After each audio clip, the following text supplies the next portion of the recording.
तो hello everyone, welcome back to my channel जिसका नाम है इंटरेस्टिंग थ्योरी। तो मैं आप लोगों के लिए रोज़ वीडियोस लाती रहती हूँ, प्लस कुछ शॉर्ट्स भी मैं आप लोगों को प्रोवाइड करती हूँ, जैसे कि मीनिंग की सीरीज़ या कह सकते हैं अलग अलग जो जनरल नॉलेज से बेसिस होती है। तो डियर स्टूडेंट्स, हमने 12th स्टैंडर्ड का फर्स्ट चैप्टर स्टार्ट किया है इकोनॉमिक्स का, जिसका नाम है introduction to micro economics and macro economics. Okay, तो बेसिकली इसमें हमने इंट्रोडक्शन में देखा है कि मॉडर्न इकोनॉमिक्स को सर राजनीफ्रिश ने 1933 में दो पार्ट में डिवाइड किया। Number 1 branch is micro economics, number 2 is macro economics. Then हमने मीनिंग देखी है, it is a study of individual of all the things like commodity, consumer, factor, then price. Okay, then definition देखी है हमने। Definition में हमने क्या देखा है स्टूडेंट्स कि दो डेफिनेशन देखी है, मॉरिस डॉब ने दी है।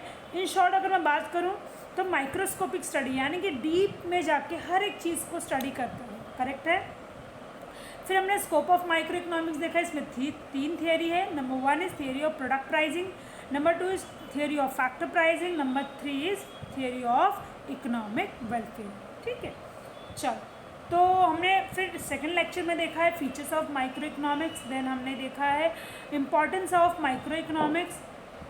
आज के दिन हमारा जो लास्ट लेक्चर है उसमें हमने देखा है meaning of macro economics. Macro economics का स्टूडेंट्स मतलब क्या होता है? Study of total aggregate. ठीक है, यहाँ पे दो डेफिनेशन दी हुई है। तो जो लास्ट का मेरा लेक्चर था उसमें हमने स्कोप डिस्कस किया है। Number 1 is theory of income and employment, जहाँ के आप दिखाई देता है कि इनकम कितना है उसके अकॉर्डिंग एम्प्लॉयमेंट कितना है, देन कंजम्पशन कितना है उसके अकॉर्डिंग इन्वेस्टमेंट कितना है देश का, एंड प्लस उसके इम्पैक्ट की वजह से बिजनेस साइकिल पे क्या फ़र्क पड़ता है, यानी कि बिजनेस में क्या किस तरीके के अप्स एंड डाउन्स देखने मिलते हैं।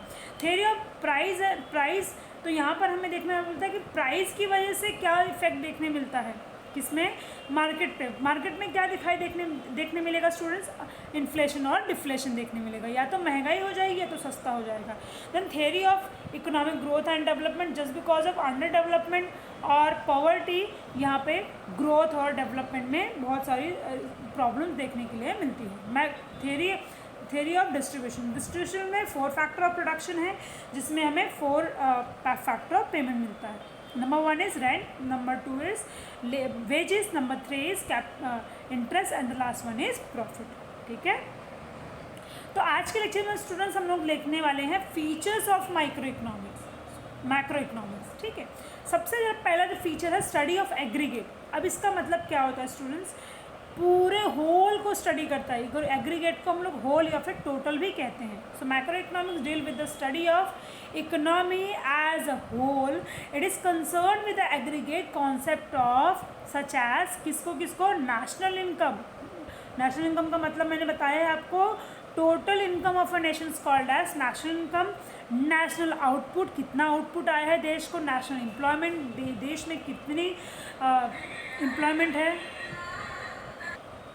ओके, तो नंबर 1 पॉइंट हम देखने वाले हैं study of aggregate. Study of aggregate का मतलब होता है स्टूडेंट्स टोटल, यानी कि होल कह सकते हो आप, करेक्ट है।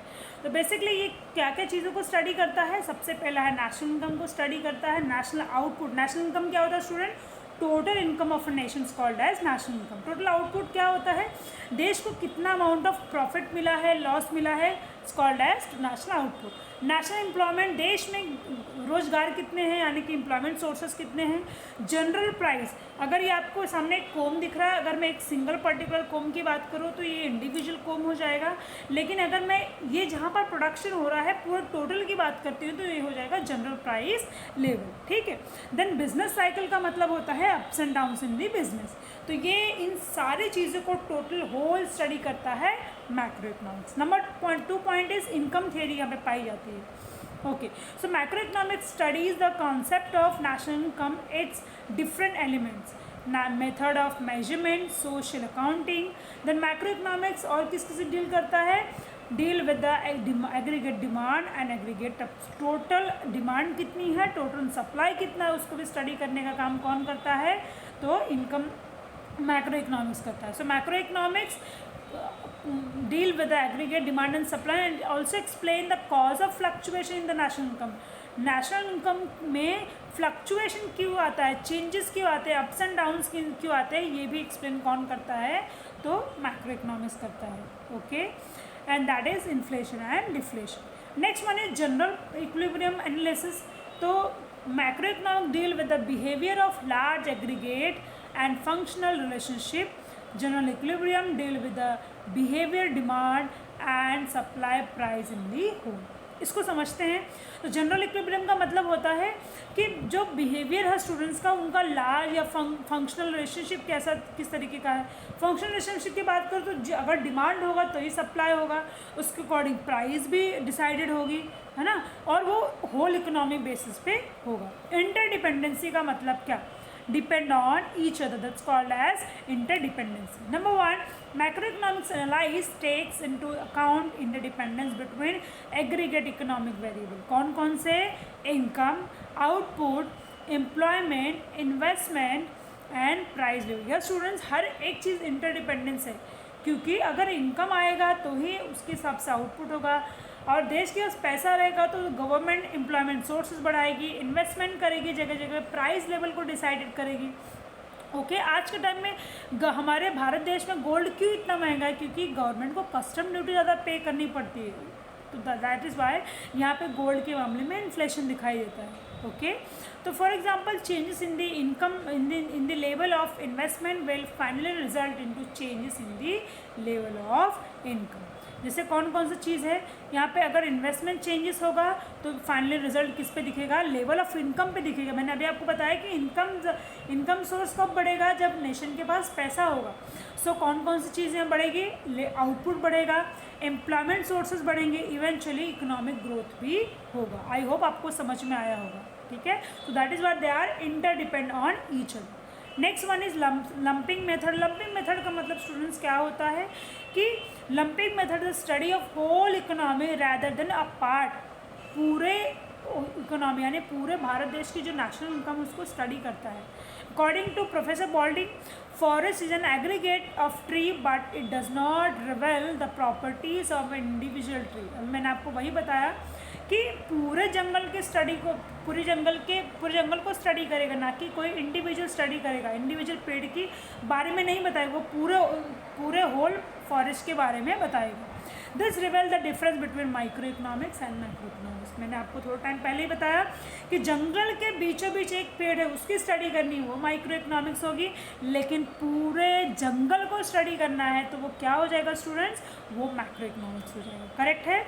नेक्स्ट आएगा आपका ग्रोथ मॉडल. ग्रोथ मॉडल क्या होता है students, macro economic studies various factor that contribute to economic growth and development. कौन कौन से फैक्टर्स है वो, तो यहाँ पे डेवलपिंग ग्रोथ मॉडल है. कौन कौन सी चीज़ें हैं, is use for studying economic development. Example, Mahalanobis growth model emphasised on basic heavy industry.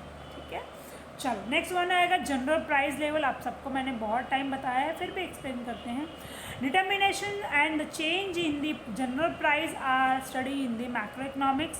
So generally price level in the average of all the price of goods and services currently being produce in the economy. I hope आपको समझ में आया होगा.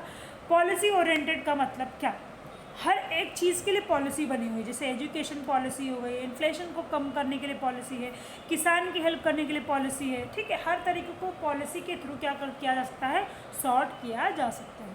सो according to Keynes, macro economics is a policy oriented science. Why? Because it suggest suitable economic policy to promote economic growth, generate employment.